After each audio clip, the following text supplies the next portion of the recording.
Nasa Kuya Rox.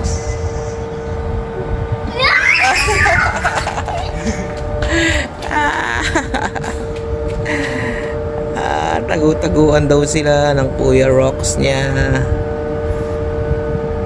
Andito po kami sa rooftop sa 3rd floor. Ayun o, umaakat yung batang makulit o. Yan po ay puntang 4th floor po yan.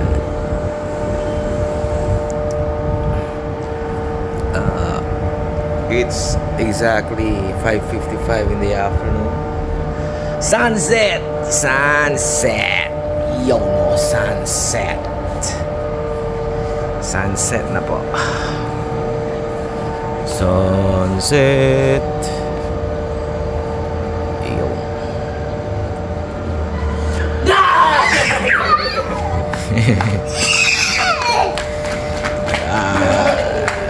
Tapos na naman ang araw. Tapos na naman ang araw ng Holy Tuesday. Tahimik. Paghapon medyo malamig. Pero po siya pag umaga at hapon napakainit po. Ngayon ano na, medyo malamig na yung panahon. Yan, warehouse po yan. Ito ice plant na maingay. Yan. Ito binuo namin to eh. Itong parang tawag dito sunshade.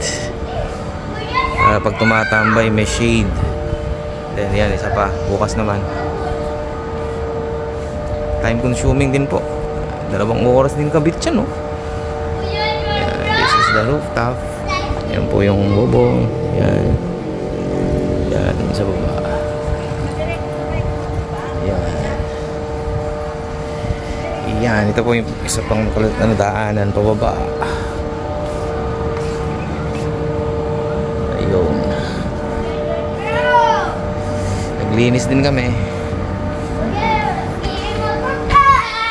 Yan, nagtatago-taguan sila. Hide and seek. Hide and seek. Ayan lamang po. Magandang hapon sa lahat. God bless us all. Holy week to everyone. Bye-bye. Thank you for watching. Hello everyone, this is Baby Boobsy Wonderland. I recommend you please like, share, comments, and subscribe the Rowell Live.